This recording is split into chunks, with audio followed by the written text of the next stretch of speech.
Assalamualaikum warahmatullahi wabarakatuh. Kami dari kelompok 11 yang beranggotakan 1. Dion Hadi Widodo 195231040. 2. Adelia Nur Hapsari 195231041.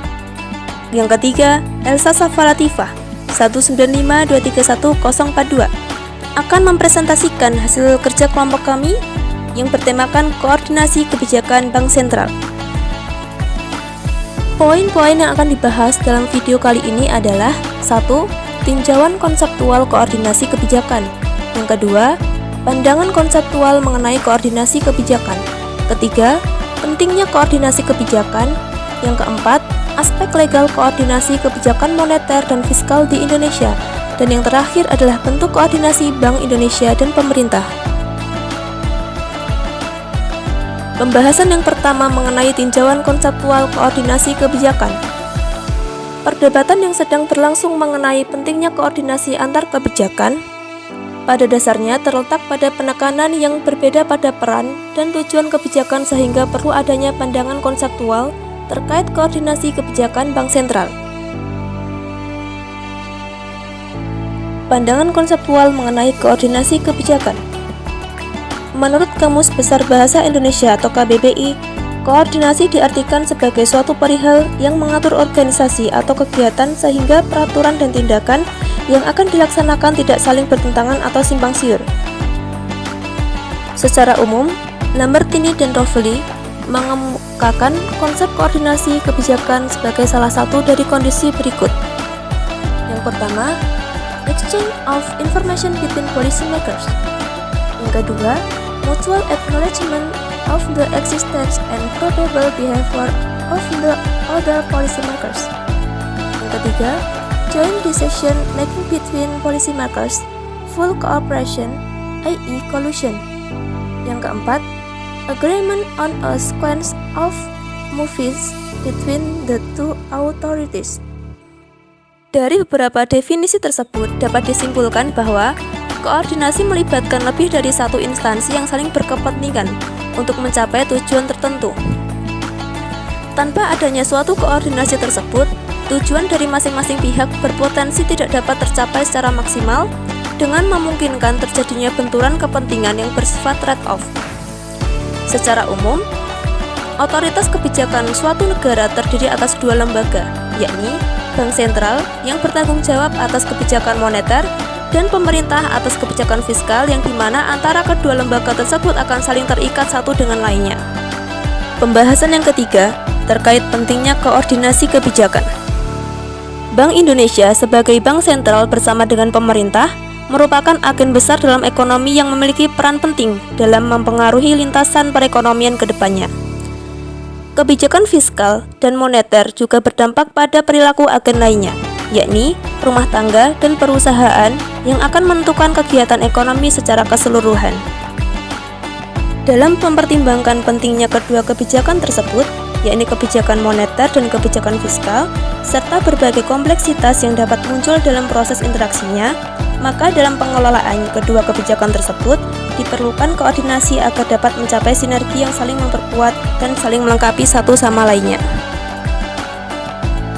Ada tiga hal yang dapat mengakibatkan sulitnya koordinasi kebijakan moneter dan fiskal, yakni sebagai berikut. Yang pertama, mempunyai kebijakan yang berbeda. Yang kedua, memiliki pandangan yang berbeda terkait dampak yang akan diakibatkan dari kedua kebijakan tersebut terhadap perekonomian suatu negara. Dan yang terakhir adalah memiliki prediksi yang berbeda terkait kondisi atau state suatu perekonomian. Untuk pembahasan selanjutnya akan dibahas oleh Elsa Safa Latifah. Materi yang akan saya jelaskan selanjutnya adalah aspek legal koordinasi kebijakan moneter dan fiskal di Indonesia.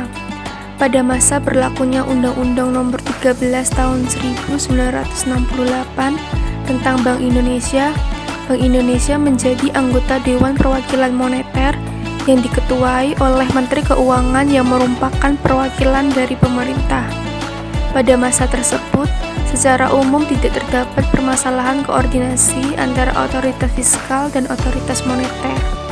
Hal ini dikarenakan Bank Indonesia merupakan mitra kerja pemerintah dalam Dewan Moneter. Pengaturan koordinasi antara kebijakan moneter dan juga fiskal juga dituangkan dalam Undang-Undang Nomor 17 Tahun 2003 tentang Keuangan Negara. Pada pasal 21 undang-undang tersebut menyatakan bahwa pemerintah pusat dan bank sentral berkoordinasi dalam penetapan dan pelaksanaan kebijakan fiskal dan moneter. Pada pasal 12 mengatur batas maksimum defisit fiskal bagi pemerintah pusat dan daerah. Selanjutnya mengenai bentuk koordinasi Bank Indonesia dan pemerintah. Untuk mencapai tujuannya, Bank Indonesia dan pemerintah harus mengadakan koordinasi. Bentuk koordinasi meliputi 1. Bank Indonesia dan pemerintah pusat maupun daerah secara rutin menggelar rapat koordinasi untuk membahas terkait dengan perkembangan ekonomi terkini dan merumuskan sinergi kebijakan. Yang kedua, Bank Indonesia diundang dalam rapat kabinet yang dipimpin oleh Presiden Republik Indonesia untuk memberikan pandangan terhadap perkembangan makroekonomi dan moneter, khususnya terkait dengan pencapaian sasaran dan inflasi. Yang ketiga, Bank Indonesia dan pemerintah berkoordinasi melakukan penyusunan asumsi makroekonomi dalam Rancangan Anggaran dan Belanja Negara atau RAPBN yang kemudian dibahas bersama dengan DPR RI. Yang terakhir, pemerintah berkoordinasi dengan Bank Indonesia dalam melakukan pengelolaan utang negara. Menurut Jufro tahun 2020, Indonesia telah menerapkan berbagai koordinasi kebijakan antara Bank Indonesia sebagai bank sentral dengan pemerintah, yakni sebagai berikut. 1. Koordinasi pengendalian inflasi. Yang kedua, koordinasi pengembalian sektorial. Ketiga, koordinasi stabilitas sistem keuangan. Yang keempat, koordinasi makro dan mikroprudensial. Yang kelima, koordinasi pendorongan reformasi struktural. Sekian presentasi dari kelompok kami. Bila ada kurang kami mohon maaf. Semoga bermanfaat untuk teman-teman. Wassalamualaikum warahmatullahi wabarakatuh.